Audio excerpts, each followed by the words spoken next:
listening to the House by the Video Store podcast.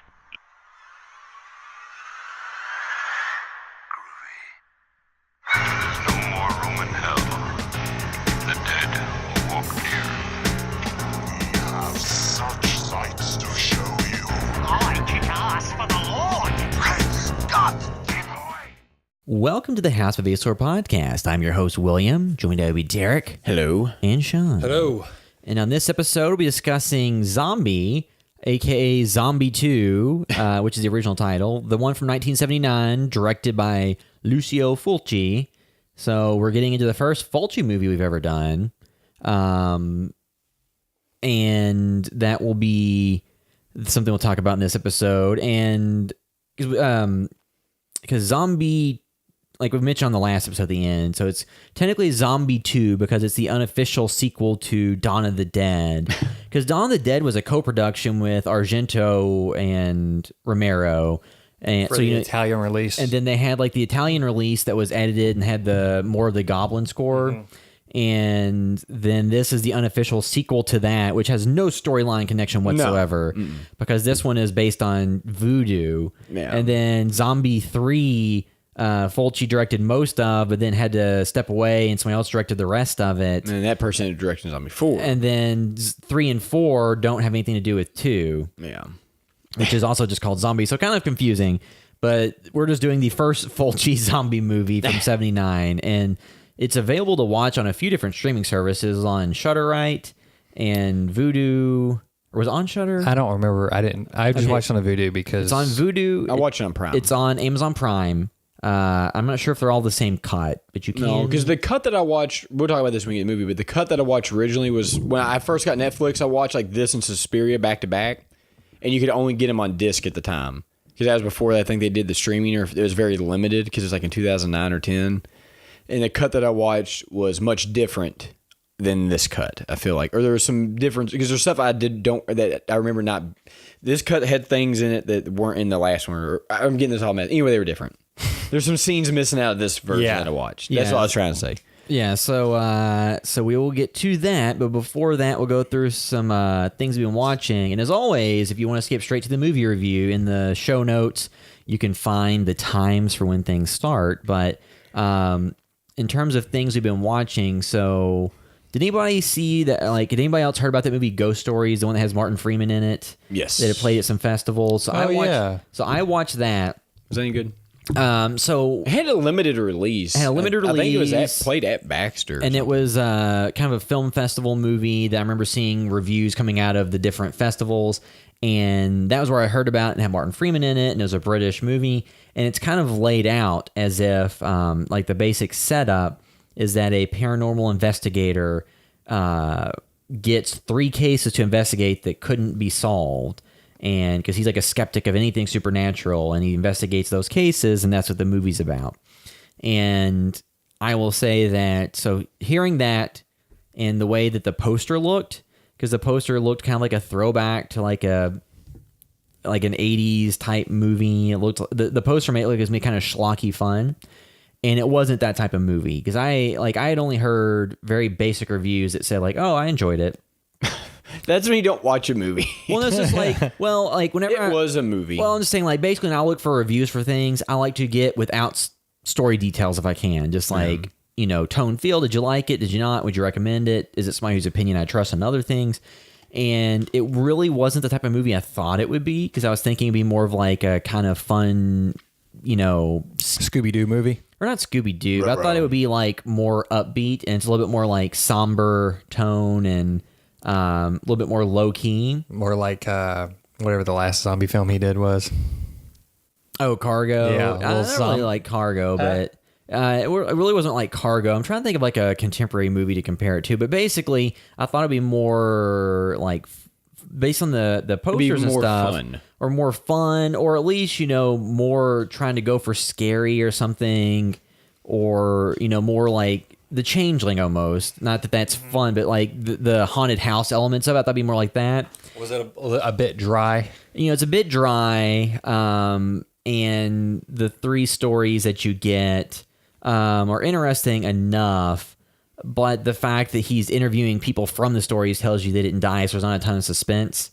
when you're, having someone recite a story that happened.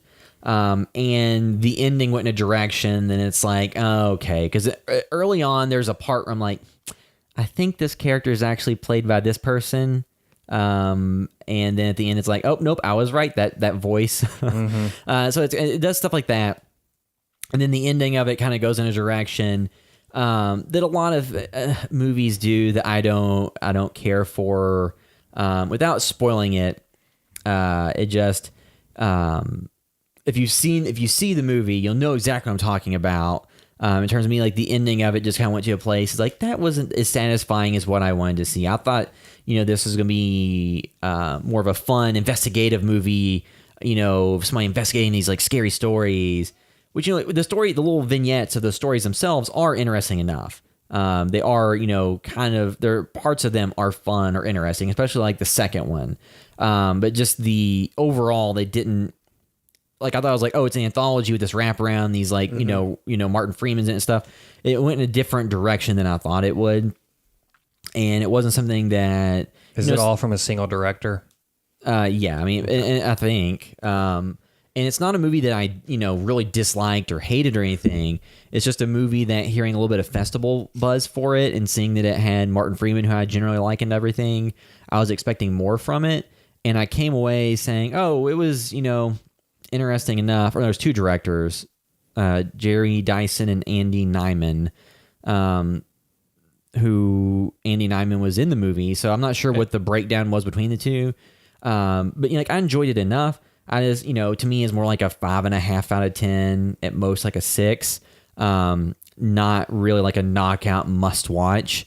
And so seeing like this trailer or like the poster image, Yeah, it looks I like was expecting. So you can't really see it from here, but it looked more like a 70s type thing that I was expecting to be a little bit different than what it ended up being. Show it to the camera. Maybe they. Yeah, I don't know if you can see it from here. It's really far away.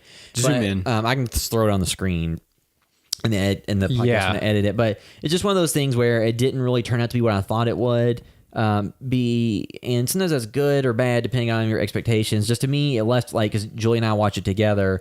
And both of us were like, oh, that was interesting enough. But it was neither of us were super, impressed with it or would have definitely recommended it to anybody else. It's just like if you see it on a streaming service at some point, sure, it's not a bad way to waste your time. But it's not like a must-watch. Did you rent movie. it or was it free somewhere to watch? We rented it. Yeah. It was only like $3, I think. But that was Ghost Stories.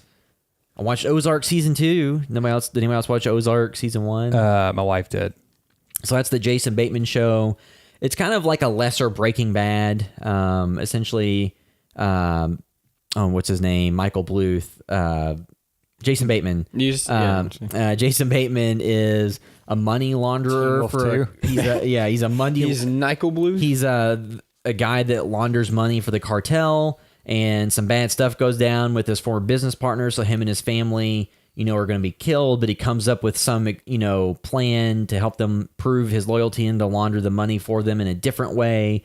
And his plan is to go to the Ozarks and buy up property down there and do that because it's kind of like a underappreciated low-income area where there's a lot of space to go in and buy cash businesses and launder the money. So that's what their plan is, and it just follows them as they do that.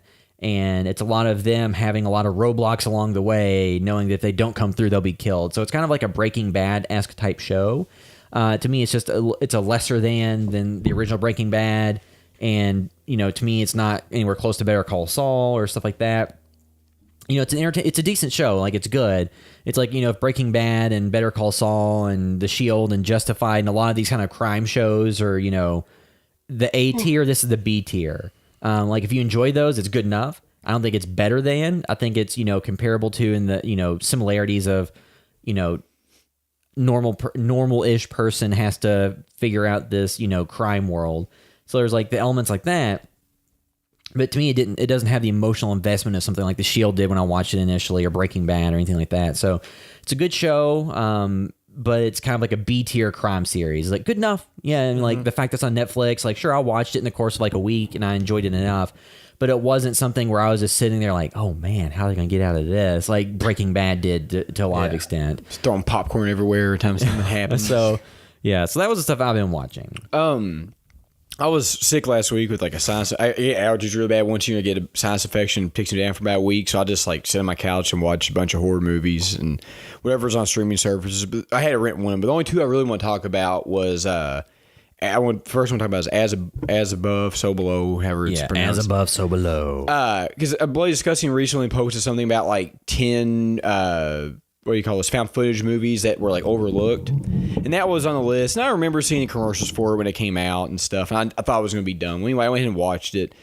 And I was really surprised. Have any of you all watched that? No. I haven't watched it, but I've read about A it. friend of mine had watched it around the time, and they were like, "No." So I A just team never of did. explorers ventures into the catacombs that lie beneath the streets of Paris and uncover a dark secret. Yeah, it came out in 2014, so it's not super old. I mean, it's 4 years. It's but contemporary. It's toward, what I would think is maybe toward the end of the boom of found footage. So I think it kind of gets lost in the shuffle there a little bit. But to me, it was more of a thriller than a horror movie, because to me, this is pretty much like a found footage Indiana Jones movie.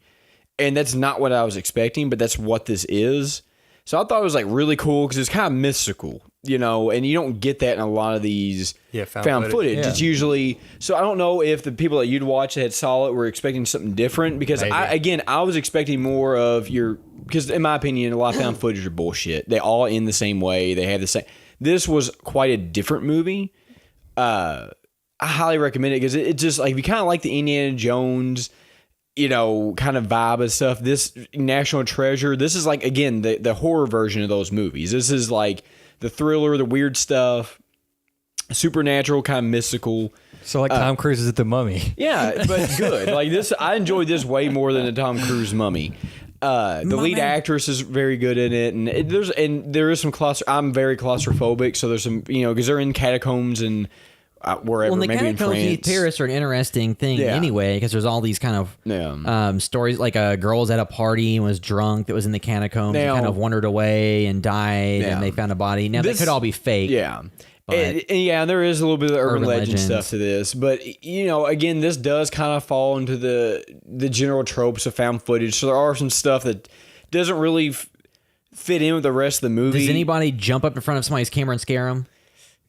Yeah, I mean, you kind of get that. You but got it. Yeah, Found but footage. that's kind of like a trope of the found footage. But then again, there are like these really mystical elements that make it way more interesting than your normal found footage. So it's something that, like, if you have Netflix and you're looking for something good to watch, I mean, I highly recommend it. It's a 7 or 8 out of 10. I mean, it's not a great film, but for the genre that it is, I just think it got lost in the shuffle. I think if this came out now, if this was just a regular movie and not found footage, it would have been a lot better received.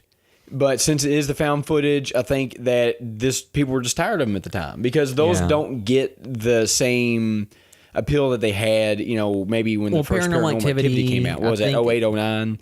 I think it was 09. 09. So this is, like I said, this is kind of at the end of that boom. Not that they still don't make those movies, because they do. This movie, I think, just kind of got lost in the shuffle. I think it was really good for what it was. And it's definitely worth checking out. I mean, if you have Netflix and if you want an October movie to watch, check you haven't it seen out. I mean, I don't think you'll be disappointed. Yeah, I think I want to go back because I had seen it, and I'm interested in those catacombs just because that's a place in real life it'd be terrifying to be, like, especially if you get lost, because it's an underground, like, catacomb cave system. This is one of the weird found footage movies with competent people in it, and you don't ever get that. And that's one element that I actually liked. The people in this are competent and actually use their brains, where a lot of times you get in these movies and we all get frustrated with it, where it's like they make these really dumb decisions. And this one, again, is intelligent people. There are dumb decisions in it, but again, there are competent people. When I think of people making dumb decisions in horror films, I always think back to the first Scream, when Carmen Electra runs outside and there's like a table of weapons, like gun, knife, grenade or something, and she picks up the banana. Yeah. And then there's like a sign that says like safety and certain death, and she goes to certain death. Like, that's how a lot Scary of movies movie. feel. I think you said Scream. Yeah, you said Scream. It's scary. Scream. Okay, the first But it's making scary fun of movie. I was like, okay, wait, Well, you're lost. but to say though, so Scream was initially maybe going to be called Scary Movie, so it's all around about. It's all the same. The other movie I want to talk about, because in the last one we kind of talked about Overlord. This movie's coming out around October. This Overlord comes out November 2nd. But I'm pretty sure it does. Anyway, one of the movies I always talk about, if you listen to the podcast, like, I love Frankenstein's Army. That's like one of my favorites. I don't know if we've ever actually covered it in the podcast. We did a video review of it. But that's one of my favorite movies since we've been doing this. It was a movie I found on accident on Netflix. It's kind of like Castle Wolfenstein. again, the plot of the movie isn't great, and the actors they have in it for like not the actors themselves, but the way they written the characters, kind of you don't care about them. But it's all about the creatures, and it was a 10 out of 10 on creatures because it's one of the best creature features I think I've seen. It's found footage set during World War II, even though the World War II cameras wouldn't. It doesn't matter. Like I said, the premise and the plot are kind of bad, but the setup is fine. Yeah, it takes a little bit of suspension of disbelief. Yeah, but again, you just aside from the cameras, also the creatures, William. But like, the creatures. But like the creatures, I've not seen a better creature feature since. Like this movie, I don't know what the budget was, but the creatures were really good. So that's why I'm kind of hopeful for Overlord. I don't think Overlord will be better as far as the same creatures. People or anything. No. But again, like, and I think it would be interesting to see. But the movie that I kind of watched to fill that, or whatever you want to call it, void, is called Trench 11. And I believe it came out last year. I rented it on Amazon. And what it is, it's a World War I movie, and the pretty much the premise is like the German army was messing with different diseases, and they kind of take like a tapeworm and turn it into a parasite, which makes people kind of like zombie-like. And the idea was for them to like infect the livestock of the other armies, but it jumped host to people. So the German army like closes up the trench. And at the same time, like the British army finds out about it, and they want to send a group of people in to investigate what happened. So they send like a couple of soldiers and a doctor to investigate. Well, at the same time, the German army is sending in like the people to get rid of it. Like, look, this is what we did. It was wrong. We want to get rid of this so they don't find it. So you kind of have those two group of people going there around the same time. I guess my thing though is like, while it was an interesting movie, it's like it's all underground catacomb or all underground tunnels, and so it's kind of confined on where it's at, which does add to the, I guess, like suspense. But it just like it was a better looking movie and better acted movie than Frankenstein's Army, but there wasn't a whole lot of action in it because I was kind of expecting like from the trailers like you're gonna have like kind of like I don't know the Gestapo didn't exist. Or the SS didn't exist in World War I, but the way they send these guys in, if you watch the trailers, like metal plated suits, like you kind of expect that. And you get that for a second, and then the rest of it is mainly just them running around, just doing whatever. So I was kind of disappointed on that end because while it was a good concept, it's a good concept, idea a whole lot, and but just the way they did it to me was just kind of like. You kind of missed it because there's not much action. Because to me, this reminds me more of kind of like the Resident Evil currently where they're at in 7, like from 4 to 7, because it's like the parasite that takes over people and makes them crazy. So this kind of falls in line with that. But, if you want that, go play Resident Evil 7. This movie, well, it was decent. Like it's a 6 out of 10. Like I couldn't if you wanted to rent it just to check it out, it's like $5. Yeah, I mean, but... Go watch Frankenstein's Army. If you're looking for a weird World War I or II movie, Frankenstein's Army. To me, that's the movie right now to go watch because for one, there's a better payoff. Yeah. So, Sean, did you watch anything? Yeah. Let's see here. Watched a couple episodes of Maniac, which is Cary Fukunaga. Yeah, with the new Bond Jonah Hill and Emma Stone. And Emma Stone. I've only watched 2 episodes because I haven't had time, but super enjoying that so far. Can't wait to continue that. Both of them have been really good in it so far. Kind of the first episode focuses on him a little bit more. Second episode focuses on her a little bit more. I really like her character in it a whole lot. I like his character as well too, but her character is as much more a proactive character. His is compelling, but hers is more proactive. And are they portraying the same characters from Superbad? No, no, they're not. But yeah, enjoying that so far. Real quick too, also I finished the Spider-Man game, and I've super enjoyed that story. Like there's some stuff it's like, okay, maybe they could have maybe justified this a little bit more, but that story is a big story. Like it's the biggest Spider-Man story I've seen because it obviously is so much more big. It's so much bigger than what movies can tell, and it's because I don't know how long the game is, but let's say it's a 20-hour story. And the cutscenes are fantastic. Like the way they're directed, I think whoever directed those did a really good job. And also too, they can be shot in ways that traditional Spider-Man movies can't, if he's like flying through like a tunnel thing, like even when you're swinging, the camera can zoom in, but you know what I mean? The camera can go places in this digital world that it can't in the real, and the graphics look so good. Yeah. Like it is a very exciting Spider-Man experience. And I realized how much I liked it when we were out last night at the store and I saw some Spider-Man stuff and I was looking at it like, should I get some Spider-Man posters? Like this game made me more of a Spider-Man fan than the movies, than anything has so far. Like I've always liked Spider-Man since I was little. Always liked it. Always liked the movies, but no movie or anything made me like it more than I had already liked it. This actually made me more of a Spider-Man fan. So yeah, super enjoy that. Yeah, they do a good job taking advantage of a lot in the Spider-Man world because they tell a long story, and it's not just trying to tell the story of like Spider-Man 2 the game was Spider-Man 2 the movie, but then let's throw in some more villains here and there. Yeah. You know, like it's more than that. They told their own story, it's their own universe. And I super I want to play that. I keep trying to buy the special edition Spider-Man version of the PS4, and every time it comes in stock, it's immediately gone because JCPenney surprisingly is selling them, and I signed up for their like alerts, and they sent me an alert at like 11:51 a.m. and within 11:51 a.m. I saw the email come in, so I hit the alert, went straight to the site, add to cart, gone. So it's just impossible to buy right now. Well, the bad thing is like now, like back in the day, if this was 10 years ago, you could easily get it there and nobody know about it. But now, like, there's like Internet Twitter. snipers, Well, you go on Twitter and like this happened with the N60. No, sorry, the Super Nintendo Classic, which is how I got it. Somebody posted on Twitter about if you got through Target and you got their card, you could get it.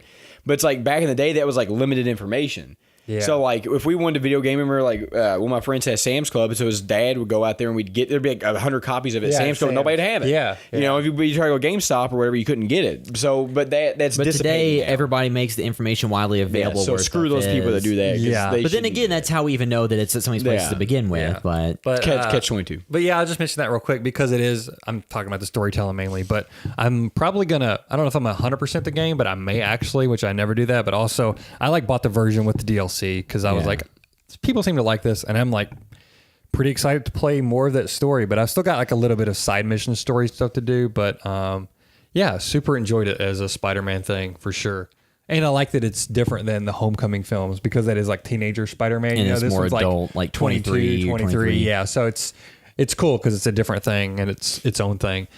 So then I also kept seeing people talk about The Devils, which is a Ken Russell film from 1971, a Warner Brothers film. It got put on Filmstruck or Criterion. I don't know if it's a Criterion specific or what, but I guess it's just Filmstruck because it is not a Criterion release. Some people said it was on Shudder at some point. I don't know if it still is, and I guess it was on iTunes maybe.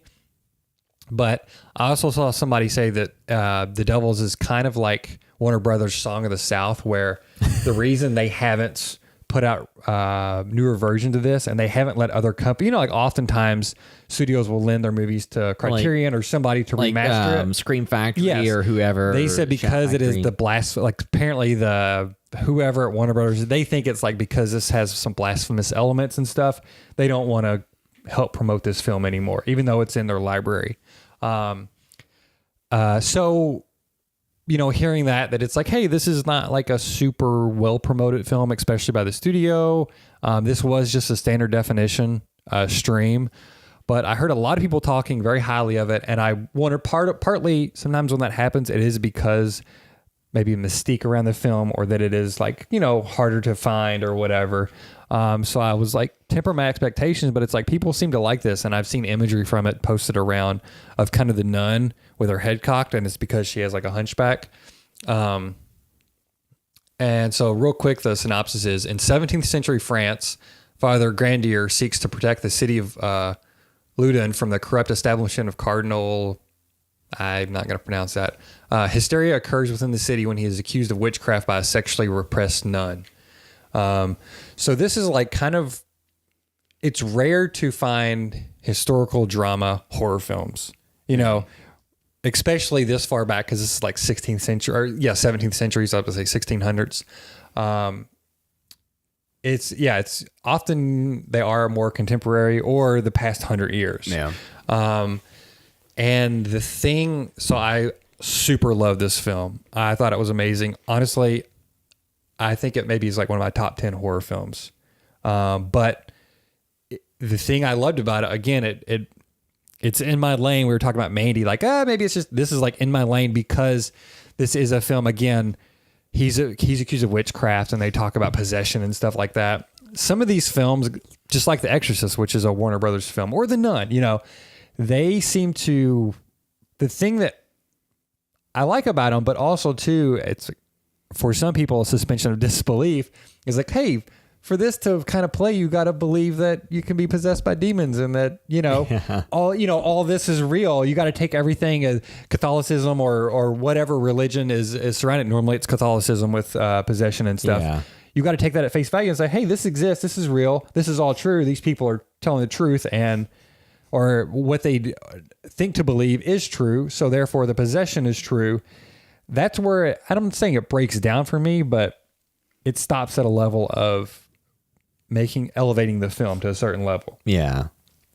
This film, I guess, is a true story. It says these are events that happen in it. So it seems very horrifying, but the tone of the film and I guess the perspective on it is very much what I appreciate, because it is not all like, hey, assume the religion at face value, and these are the things that happen, and this is the possession.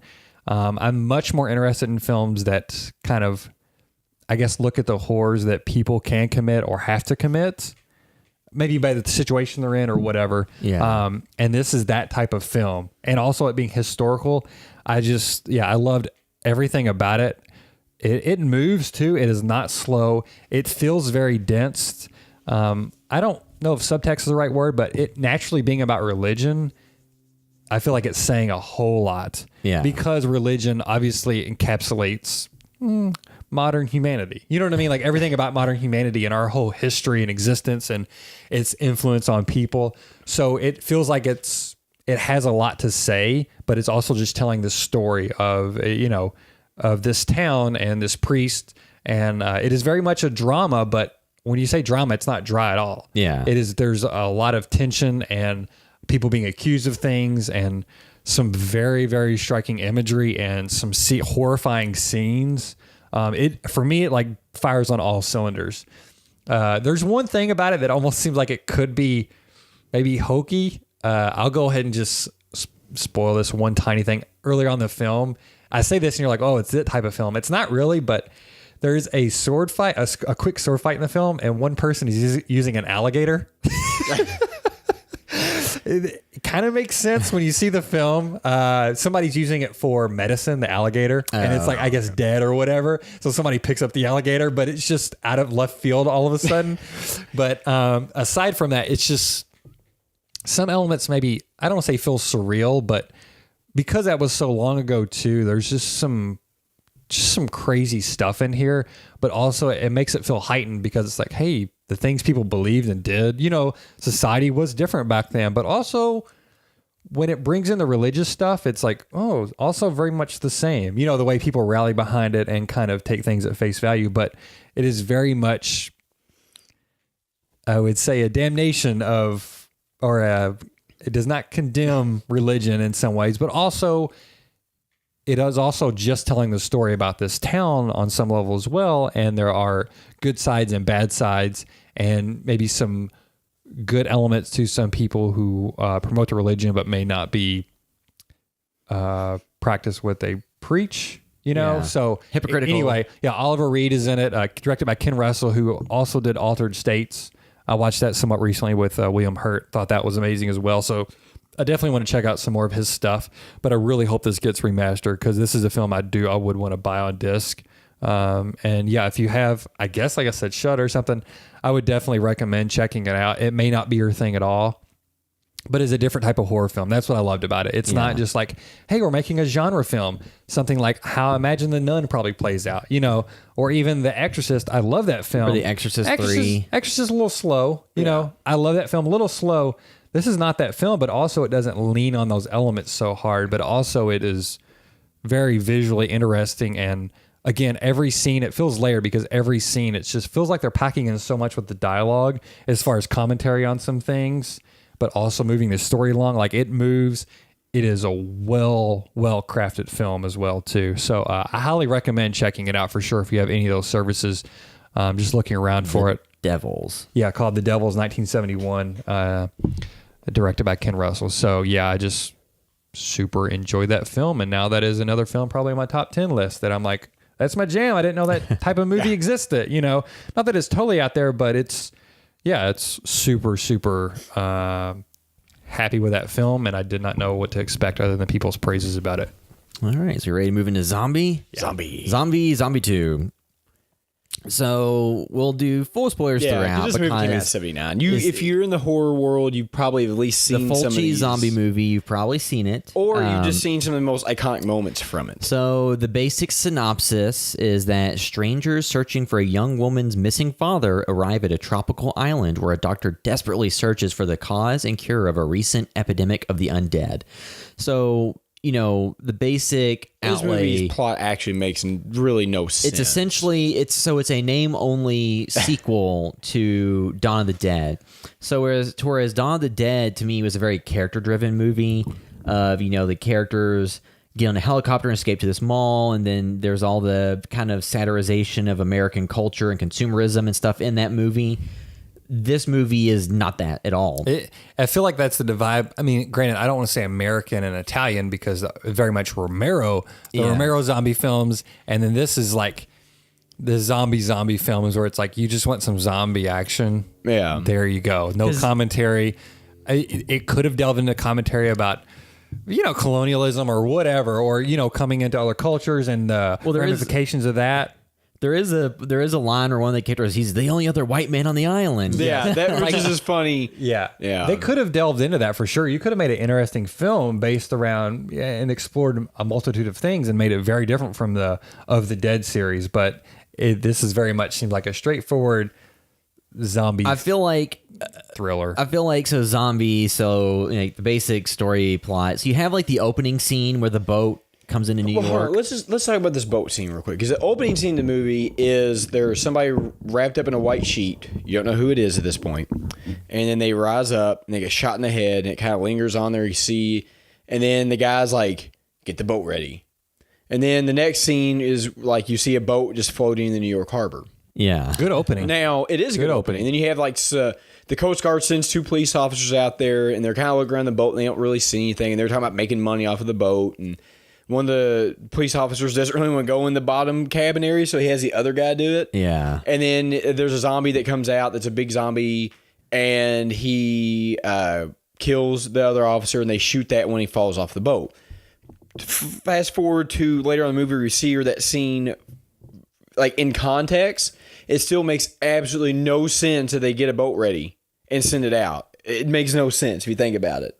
You know, it's like, why because they're not on there? Because they're not on there, and there's a zombie on there. I just assumed they had to jump off or something like that. Yeah, you know. What but I mean? again, though, you like think about it, it's like you can assume a lot, but it's like in this movie, I'm not going to give which I love this movie, but I'm not going to give it the benefit of the doubt because it doesn't make much sense. Well, the boat comes from the island, and there's like one person on the boat when they get there that's who's a zombie that was locked in a room. So then is the idea that the people, like you said, did the people who weren't the zombie then get off the boat? Yeah. Like it's hard to know, but like this is the type of movie where it's not about that. No, it's not. Because like I say, like the Romero movie has, you know, a coherent plot and it has character development and it has story.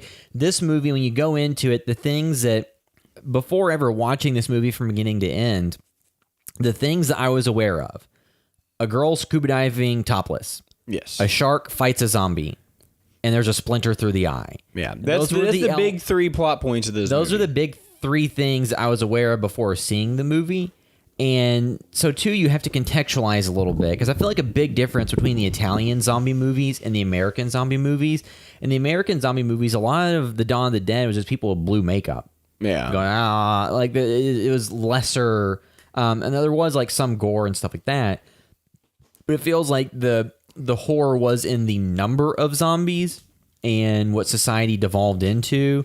And it was more about that as opposed to the Italian. Maybe the surrealness of the people that you loved turning into zombies. And then it feels like the Italian zombie movies are more about making the zombies gruesome and gross and having gore and having, you know, more over the top stuff. Which is also too easier when you're dealing with a handful of zombies versus a mall full of them. Yeah. You know, it's probably They're like, hey, we're doing a mall full of people. We cannot. We just Because I think the most zombies you maybe see on the screen in this movie Towards the end, there's is like 10 maybe or 10 or 15 at the most. As opposed to Dawn of the Dead, there's parts where it's way more. And then some of the zombie, like the fresher zombies, are literally just those people reanimated and they don't look any different at all. Which is the one thing I like about this, as opposed to like some of the newer zombie movies, because like in this, the people literally just looked like they came right back from the death from the way they died.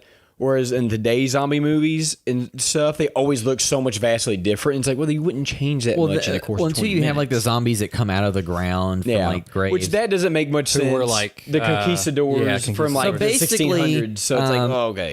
On this Caribbean island, which I didn't do any research. I'm not sure how reachable a Caribbean island is by boat from New York. Well, they had a sailboat. So the boat that they traveled that was in the harbor was probably more equipped to make that journey than the boat that they took. How long does it take to do that? Oh, months, probably. Because like a plane trip is probably not. And because the way this happens is like the boat. When they get the boat ashore, it's apparently the boat of the lead actress's dad, and then like she goes to investigate it at night. Well, at the same time she's investigating at night, there is also a reporter there. And their thing is like, how do we get out of the boat without the cops catching? So they pretend that they're having sex, or they're about to. And then the cop, which that doesn't make much sense either. And the cop comes down there and just kicks them out. But I feel like in real life, if you had gotten to a crime scene and you were doing anything, you would be in a lot of trouble. Now, maybe back in the 80s or 90s or the 70s or 80s, they'd approach it differently. But I feel like if you did that today, they're not just going to kick you out because you just like defiled a crime scene. So you're probably in a lot of trouble. So suddenly your bodily fluids are all over the crime scene. Yeah. Good job.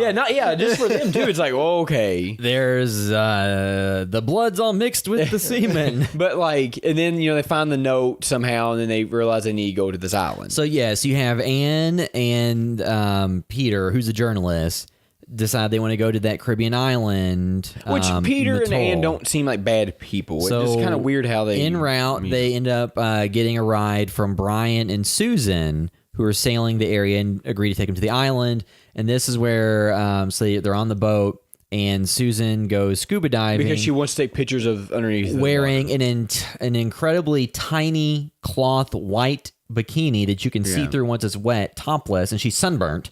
Yeah. And then Brian is sunburnt too. Oh no, she's not that sunburnt. The actor who plays Brian at one scene comes up from the water. He's like redheaded and he too, is so terribly sunburned. I'm like, oh my god. They like, probably just weren't using suntan lotion. Yeah. Well, because that was kind of before suntan lotion was a thing. Like they just did tanning oil back then. But like, you'd have to think in a modern movie they wouldn't let that slide. oh my god, he was so sunburned. Like it was the first thing I saw was like that man has got to be in some pain because like it was as red as my shirt is on. Right yeah, now. because I remember watching. I was like, oh my god. And then Yeah, like, that was what glared out. And the girl was sunburned some too. So, but she was a little bit darker complexion than him, so it wasn't as bad.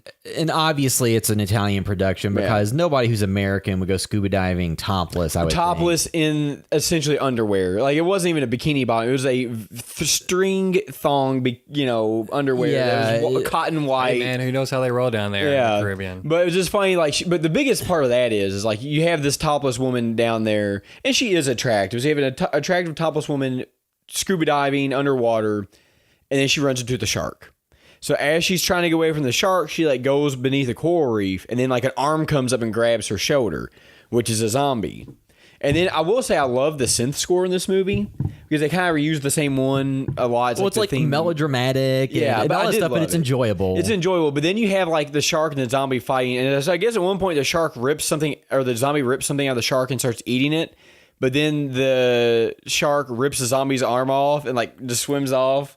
So they never come back to that. So but I just loved it. From what I read too, the shark and zombie scene was added in. Fulci didn't direct that; it was added in like against his wishes by the producer. And the shark, the zombie that fought the shark was the shark handler. Because he knew how to interact with it. So it's a scene that they inserted without the director's consent and desire, which is why it doesn't tie in at all. Which actually, but though, also too, it's like the a very memorable Maybe scene. the most, memorable scene from this film that people talk about. Yeah, you know? well, there's one other scene we've already talked about because we're doing full spoilers. To me, the most memorable scene from this is the splinter, because that is a thing where the effects still look good. Yeah. Like, they don't look bad then. So, Nicole was watching. She's like, "That looks pretty good." Yeah, it looks really good. Yeah, because like I think if you were to compare it to a modern day sequence where they would try to do it as CG or something, that looks way better. Yeah. And two, like I would say, part of the disconnect for some of these Italian productions. It's probably cultural. Well, I'm just saying, like, but just like the thing. So a difference is this is a movie where it's a character you didn't have much attachment to, or didn't know much about, and I think sometimes too, like the dubbing and all that ADR kind of brings you a layer out and makes you a little bit more detached because. To me, when you're watching a movie with characters you don't really know a bunch about, the dialogue doesn't necessarily sync up to what they're doing. It just creates a layer of abstraction where you're interested and you're invested when it's happening, but not to the same level if this happened on a movie where it's a character. And then sometimes you get the dubs too. I wonder who actually does the dub. Is it the actual actors themselves, or they hire somebody to do it? Because I think I'd read that there was two different versions. Yeah, of this. because there's some lines that don't make any sense. Being a mechanic, like maybe I'm wrong because I don't work on boats. They talk about the drive shaft of a boat going out. And it's like, I don't really think a boat has a drive shaft, so maybe that was kind of like, maybe the prop was messed up or something. That's where I maybe think translation's a little messed up. What movie was it that Jeff Goldblum, was it The Sentinel, where Jeff Goldblum's a photographer? Yeah. And then like it was dubbed and they couldn't tell if it was his voice or not. Yeah. So I think, like, taking that aside, so that's what I'm saying, like a lot of times when movies are dubbed, it doesn't sync up a lot. It can draw you out a little bit, not necessarily always, because there's a lot of foreign language films. So that's why I prefer to watch a lot of foreign language films in the original language with just the subtitles, because then you get more of the performance in the moment. But if it's a movie where everything is ADR, then to me just kind of creates like a layer there where you're, and two, like I said, that the eye scene, the Splinter being a character that wasn't a main character you followed and knew a lot about. It was all about the gore. That's what that scene But you still knew there was like, oh, this person isn't a terrible person per se. Yeah. It's just, a normal person. So it is terrifying. And I'm sure if people watched this in the theater in 1979, there was probably people that vomited. Man. Because did you think about that happening in real life and how painful I mean, it's and still disgusting grotesque that would be? to watch now. And it's still like, ugh. But, one of the things I cannot look at is when people use needles. Yeah. And in this movie, there's a scene where they draw blood, and like, I can't look at that at all. So that's very hard for me to watch, and that's like gross out. But then the eye scene, because a lot of people probably have things about eyes too. So it's like, when you do that, and then as the splinter is going in her eye, you see the one side of it like mush out, and it doesn't. But again, it looks good. And then they cut from the scene where it's like it breaks off and he pulls her all the rest of the way out. Like that scene was, it's just very well done, and it still holds up. But they also love. I guess maybe this is just from the time, but I don't think any woman in this movie had a bra on. And there's quite a bit of nudity in it. It's funny, too, you watch, like, this nudity and you watch, like, Friday the 13th. And this one would just go all the way. Yeah. Whereas Friday the 13th would just, like... Because there was, like... In the bikini, that was essentially, like, she was nude. And then you had the shower scene. But then, like, in the American version, you just got topless. So it's just funny seeing it's a difference in American sensibilities. Yeah, it is. It's just funny to see the thing is, like, in American movies, a lot of times, nudity's always been more of a no-no than gore. Yeah. And the Italian movie had more graphic gore than American movies at the time typically had. Yeah. Because that was 79. So you compared it to Halloween, it's worlds apart from Halloween in terms of gore. And the nudity was not just 1 second. There was like an entire 10-minute scene of it. Yeah. I, at the beginning of that scene, I was wondering, like, what is there a justification for this? And they did try to build a tension between the reporter and the lady whose father it was. Yeah. They did, because she's looking at him and he's looking at the girl about to go in the water. So I feel like they were trying to build some sort of sexual tension there with that. But but then you do spend the next 10 minutes looking at her swim around. Yeah, naked. topless. And it's just funny you seeing like what was okay with just like it's a cultural differences. So it's funny like because in America, like the movies were like your slashers are like nudity, gore, whereas this had more nudity and more gore. They just didn't have this movie did not approach the sex. This would have been, and there was like a video nasty in the UK. Yeah, and then you compare it to, like I said, like Dawn of the Dead. So Night of the Living Dead was, 10 years before that. It was in the 60s, so you can't really compare them, and it was very tame compared to this. Dawn of the Dead had more gore, and but still didn't really get to the level of this. In that, I think Dawn of the Dead had quantity of zombies and quantity of things happening. But this had quality. And this had more specific, memorable moments of gore. Because with Dawn of the Dead, I remember the story beats and the characters. And seeing a character you follow the entire movie turn into a zombie is horrific. Yeah. Because compare this to Dawn of the Dead. If one of the lead characters from Dawn of the Dead was one that had the eye splinter, it's far more horrific because you followed them and cared about them. Yeah. And opposed to this, it's more of just kind of a character you see just for a few minutes. It is a throwaway character, and it's a gross out moment. But it's also just the type of movie. But the idea of a Caribbean island with the voodoo curse that causes the dead not to die and to come back to life. I mean, there's a lot of things. Did one of the Dead Rising games happen on an island? There's Dead Island. Yeah, there's a whole Dead game of the Dead Island games. Okay, so I remember something about an island. So there's been things that have taken this idea since then. But at the same time, I think having it happen on the island, because with the Night of the Living Dead and Dawn of the Dead, you already saw rural America and a little bit of city and then a mall. So if they just did those same locations, it would have felt overdone. Now there are the opening and beginnings in New York. Well, I think if It this is very. I'm very glad that the settings, and even just when they're rolling on the boat and it's having the Caribbean music and stuff, it does set a different vibe. Yeah. And too, they roll into the voodoo stuff more, which was very much I guess more of the origins of zombie films before the Romero stuff was like White Zombie, I believe. All the voodoo stuff of that. And I think they were trying to go for more of that type of film originally when they were writing it, but then they transformed it more towards the Dawn of the Dead style. Because this one was because I kind of forgot, because like I said, it'd been about almost a 10-year gap between I watched it the first time and the second time, at least 8 years anyway. So I kind of forgot that this was your typical zombie movie. If you get bitten, you turn to a zombie. Yeah. I kind of remember this as they were just voodoo zombies, which they weren't really the same, but it does follow that premise. As if you get bit, you turn. Yeah. The only part of this movie that really has a character that gets turned into a zombie is the woman that was topless earlier. I think her character's Susan. name. Yeah, Susan. back up. So she comes back up, and you get that moment between him and her when he has to confront the zombie version of her. Yeah. And obviously he gets bit, but there's a little bit of that. But again, since there's so little development there, it's not really a moment. Well, too, so the Anne and Peter. So you have them on the island, they drive around to go see the doctor's wife. Which is a good moment they walk in there, because she still has the eye splinter and she's dead and all the zombies are eating her. So there's a bunch of gore there because they've eaten her leg and her hand, and there's multiple zombies in the house.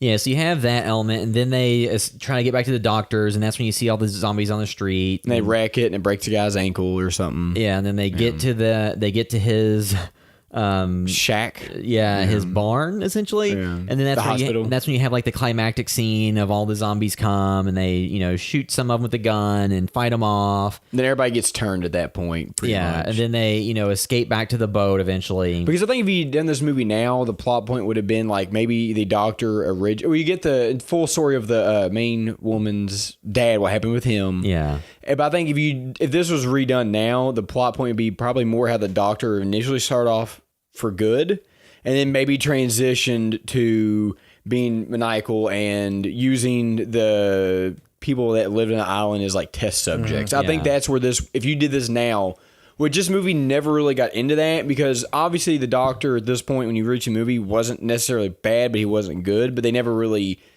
crossed that line of either. Whereas I think now you would definitely have him one way or the other. I don't think it would have been just kind of a non-point. Well, it would have been a bigger, I think if you were to see this movie get made today, at least in America, the idea would have been that the doctor was the one who masterminded the entire thing, and it was part of an experimentation to make profit somehow, and then to accomplish an evil goal. Yeah, and he accidentally infected his friend or something, or on purpose he did just to see how they would react, or and then another subplot He point works for Umbrella. Yeah, he works for Umbrella. Or another plot point that could have even happened is when he drew his blood out earlier and mixed it with the blood, that maybe at some point he injected himself with it or something, Yeah, so I think you'd have more of that type of element. It is funny when you go back and play, or think about the original Resident Evil games. They were pulling more from Romero and Fulci than, because those games were made in the 90s, so that was before the modern renaissance of zombie films. Which I think they kind of helped do. Because, you had 28 Days Later, Dawn of the Dead, Shaun of the Dead, and you kind of had all those genres get kicked back off and get into high gear, and then The Walking Dead. So you had all these things that kind of made zombies a huge part of culture again, but you forget, like, the original zombie era, there weren't hundreds of films then. There were, I'm sure there was a ton of, like, knockoffs and low-budget stuff. Well, we've talked about this ad nauseum sometimes, but, like, Resident Evil 1 feels like this universe. Like, if you tell this and Dawn of the Dead and Night of the Living Dead, because the zombies are slow, and it's just like the movie itself is a very B level. The game itself is very B level. Because this movie has a scene like where a zombie's like eating somebody and looks up that is reminiscent of the first zombie you see in Resident Evil. And the makeup is the same. It's when they walk in there, he kind of turns around and he's got the stuff in his mouth. So it's very reminiscent. And again, like almost kind of like Code Veronica-esque, because that one takes place on an island, and there's scenes where the graveyard, the zombies come out of it. So I'd be interested to know if this movie influenced a little bit of it. And even the beginning of the Resident Evil 1 remake, it's in the it's just the title. It's just like a little graphic they made for the game. Like, you were in a morgue in the bottom of the mansion, and the zombie lifts up and you shoot it, which is the exact scenes in this movie. You know, where he has the guy tied up in the cloth and he rises up and he shoots him in the head. Yeah. So you just wonder, like, obviously this probably did influence some of that. And I think I enjoyed this style of zombie stuff more, where they're a little bit slower. And whereas you got in the new Dawn of the Dead, and they're, essentially martial artist zombies that can climb on the walls. Zombies. Yeah, it's like, I never cared for that. Or like World War Z, where it's just like, again, you have essentially if you take a very unathletic person, they die. When they reanimate, they can then do things they can never do in real life. You would think that the body would break down more easily, which is why they'd be slow. Because let's say that a zombie feels no pain, and it's just control of the body's motor functions, but none of the pain. Yeah. Eventually, the body, because like there's people that in real life that have the disease where they can't feel pain. Yeah. Their bodies break down and become unusable, unless they're very careful, because you can easily break things. So I think that a zombie, after like a month or something, would kind of be worthless. Probably like 2 weeks. If they're just milling about doing nothing. Well, the muscles are atrophy. Yeah, so we're talking about supernatural crap. Yeah, though, but again, though, like, it's just one of those things where it's like, I like this style because it makes more sense. The Romero zombie, the Italian zombie, like when they're slower moving. Scooby-Doo on Zombie Island. Yeah, Scooby-Doo on Zombie Island. That's a good movie. Yeah, it is. So Used to be on Cartoon Network all the time. Yeah, so I think you have like those elements of like the island stuff. A lot of the story doesn't make the most sense. There's not, like, it's more just about the visuals and what you're seeing. And again, like, I'm sorry. I think the reason why they got in the boat was to deliver a letter to the daughter. So I'm wrong on that. But again, it still doesn't make any sense that they would send the boat and not just leave it, and not just send the letter to get to some type of post office on the main island and send it. Yeah, who knows? But they end up taking the boat to New York. Basically, you have a setup that initiates a story, and then you have the morgue scene, like where the cop that's in the morgue, which is sets up way earlier, because you have the two doctors sitting here, and which I think me and Sean talked about this pre-podcast. Is I'm pretty sure there's an autopsy scene, because in the version that I watched originally, that was in there, and then I think you actually see him get one of the doctors, and that was not in the version that I watched on Amazon. I watched this when I was in college, well over a decade ago, but I don't know if I ever actually finished. I can remember watching it because I saw this shark stuff, all that, and I think I might have fallen off. And honestly, I can see why I kind of probably fell off and then never got back to it. If I stopped halfway through. I like it, but there is easy some dull to see. moments. Well, it's a movie. It's a movie. It's very much a product of the 70s. This is like a lot of the Italian films, so the Giallo films, and even like these. A lot of times the story and characters aren't what really was driving you. It's the visuals and the experience. And if you're just not really gelling with it, I can see not wanting to follow through on the movie. But you have the element of all the stuff on the island and they escape. And then as they're on their way back to New York, they hear on the radio that the city has been overrun. And then the funniest thing to me is at the end of the movie, when you have the zombies on like the bridge walking across, there's just normal traffic. And they add in all the sound effects like it's gridlocked and people are honking, but it's just normal traffic. If there was really a zombie thing, traffic would be bumper to bumper. And all this gets set up, the end part, because, kind of a throwaway scene where the doctors are talking in the version we watched. And then the weird part is, like, they show the dead cop and they keep zooming down. But the part where you see movement is not far enough for his foot, but it's not high enough for the hands. So we're like, what do we see him moving there? A Bonner. I don't know, because like me and Courtney were watching, it's like I don't know exactly what that was moving, but that was too far down for his hand and not far down. Did y'all? Did any? I didn't notice. If you that. go back and watch, it's like I don't really know what was moving, but it couldn't have been the foot or the hand. Well, I think it's probably supposed to be a hand. But just the way they shot it is just like, oh, okay. But yeah, I mean, like, so This isn't WWE with Val Venus in a casket, and they, this is like, yeah, I'd say like this movie, Zombie or Zombie 2, it's less cerebral than Romero. it's not cerebral at all. Yeah, I mean, it's mostly just people. things happen. The reason why people watch this movie is because of the boobs and the gore. That was the appeal of this movie, and you gotta see a zombie fight a shark while a topless woman swim around. Like that was like that encapsulates what this movie is to me. Is like. Because like you said, there no woman in this movie wore a bra. Like even the doctor at the end, you could tell, and it's funny how. Well, it's also probably just a cultural thing. Yeah, but just funny, like that was the appeal of this movie. Is like they had attractive women in the zombies, and there you go. And two, it is refreshing watching this movie from '79, so it's shot in the late '70s. And the idea back then of what an attractive woman was, like just a real person, And then today's world, a lot of times when horror movies, schlocky movies have a lot of nudity, it's someone with breast enhancement surgery who's like a fitness model or something. Yeah. So this is more just like, hey, here's just, normal people out here and doing this. But like the end of it's so ridiculous when the zombies are just on the bridge. That was probably my favorite moment because But I do like the idea. It's so behind that. lo-fi. It is what you expect and what you want out of a zombie film. This downer ending where you think, okay, well at least they got out, and it's like, oh no, really everything is doomed. Which Well, I actually, like. and then their buddies in the bottom. It's kind of reminiscent to the way the movie starts off because they're in the boat leaving the island, and then you have a zombie in the room in the bottom because you can see him turn the doorknob where he reanimated. And they locked the zombie in to have proof. So it's kind of like flash forward to maybe that's how the first part even started, which maybe we're getting more credit. I don't know. But actually, the best scene in the entire movie isn't the boobs or the zombie or the sharks or whatever. It's in the airport with the red like leather seats. Do you know what I'm talking about? And they're in the airport and they're sitting there waiting to board their plane, and they're in these ultra 1970s. It's like just red vinyl or leather seats. I'm like, that's the best scene in this movie because I want to go to that airport. I don't know if that was actually in.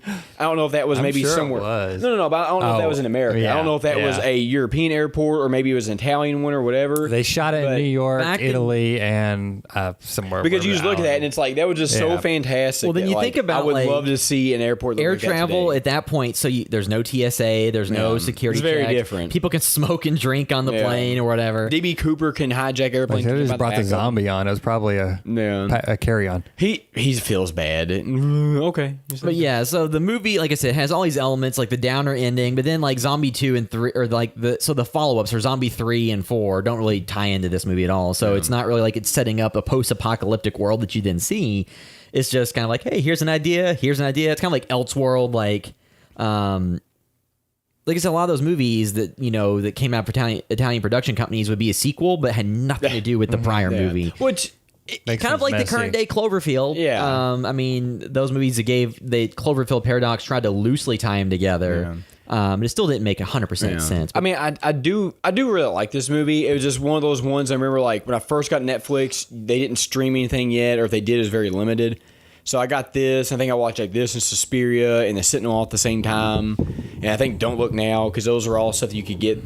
I assume they still do the DVD service. Yeah, I think it's called DVD.com maybe or something. But it just, that was like the right moment in horror where I was really into it. And I remember we rented and watched it at a party or something. So I think this movie, watching it the first time around, probably plays better with a larger audience. Oh, yeah. Because of the ridiculousness of it. Yeah. Because the eye scene and, the gore and like again the shark scene where you have the woman underwater and the shark and the zombie, like all that stuff's fun. And if you were at a party or something, you could put this on. It'd be fun just for those moments. Like we'll have to go back and do some more Fulci movies at some point because there's a lot of filmmakers we haven't touched on a lot of their work. Yeah, yet. Don't Torture Duckling. I watched that not that long ago of his, and yeah, there's plenty of his. We haven't. I don't think we've done any Bava stuff either. I would say a lot of the Italian films require a certain sensibility, and this is a movie. So even though it has like some of the nudity and gore and stuff, we simply discussed like if you gave this to a 17-year-old today, I think a lot of 17-year-olds will probably check out before it even really got started. Because there's a lot of, while you do have really great moments in it of like just weird, like the shark fight and stuff,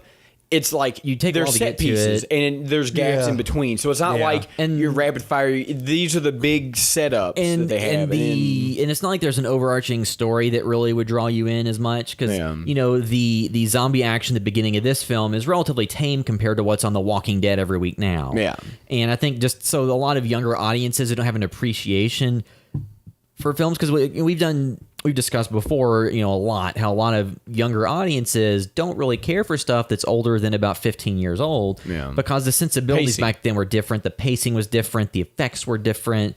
And if you grew up on your first zombie movie being the Dawn of the Dead remake where it's all this quick cut action, martial art zombies, this is not going to be for well, you. like the little girl ripping the guy's throat out and stuff, you have like the opening to that movie being so bombastic or so fast paced. This is, they would probably laugh at it because it's, a slower moving zombie. There's, the gore when you get to it, like the eye scene, I still think would cause a reaction to most people, but it's just, you take a while to get to that. And Well, the thing is, you go back and look at this, talking about The Walking Dead, like, there's stuff, not even The Walking Dead, like Bones and, CSI are gorier Law than and Order. are gorier than a lot of than this movie is now. And like they'll show that on regular. It's just funny how the world has changed. Where this was like, we can't show this. what was rated X violence in Yeah. 1979 or 1980 is now on American Horror Story every week. Yeah, or The Walking Dead or Bones. And the reason why I pick shows like Bones Or and Hannibal. stuff, I'm still surprised that Hannibal was ever on a broadcast network because it is more gory than most movies from like the 70s and 80s. yeah, which is just funny how that's changed. Again, some of that probably has to do too with the X-ray because of the nudity in this. Because again, it's not just a flash; it is significant portions of the movie that have Yeah. it. So that's some of it, And, then- and it's just gratuitous. It's yeah, not. it's gratuitous. It's a gratuitous movie. So if we had to give this a score out of 10, so where are you ranking this? I guess, Sean, we'll start with you. What would you give out of 10? I don't know. I mean, I don't hate it. I appreciate it, and I think the effects and stuff for what it did at the time, I think is an important film on some level. It does have some good set piece moments for sure. But also too, it does, for me, doesn't compare to the Of the Dead films, but I Yeah. also don't hate. It's not like a film I aggressively like, oh, this is a bad movie, I don't like, but I'd still give it like a 7 maybe, I like it. Not going to revisit it soon, but I would revisit it again at some point. Well, and two, like I said, all the review scores, you didn't really compare this numbers. It's all just kind of giving an idea of where he fell on us. Derek, where would you put it? I mean, I'm with Sean. I mean, I think I enjoyed it more than him, and this is a little bit more of my wheelhouse because of the gratuitousness of it. Because it's everything it does is to like at that point in time a 10. Yeah. So I think I appreciate it for that too. Yeah, because again, like this movie. extra. It is extra, and this is gorier than your Halloween's, your far Friday gorier. the 13th, and all that stuff in that era. And you get in the 90s, maybe not, but like the only issues I had this movie is that the first time I watched it, I was pretty engrossed in it. The second time, I got kind of bored. Because there are big gaps in between the set pieces. Because I'm going to say set pieces are the shark, the eyeball, and kind of the end where they're fighting all of them. So you do get kind of bored. There's not much of a plot. You get bogged down a little. Yeah, it gets bogged down. But again, the movie does, like you said, it is extra when it gets to what it's doing. Yeah. So if you can make it through the dullness of some of just the story progression and get to those, it is a good movie. It is something that like if it was on TV or I had people over, I would show this because there's just enough moments you're like, watch this, and it's like, or watch how ridiculous this is. Yeah, so I'd like echo Sean. Like this to me doesn't like reach the Romero films because Dawn of the Dead especially there was all the subtext and commentary about consumerism and society and things like that. And this movie has none of that, and it doesn't have to. No, this is not. But it's just that This is a schlockier these movies are more predicated on the effects and stuff like that than the story. So I see how there's a market for this, and for some audiences, this is exactly what they want. So I'm sure there's a lot of people where this is their favorite movie, and it's probably especially because the time they watched it, it was so much more than what they had seen in anything else. in a world of that era, now we have so many zombie films to satiate that desire.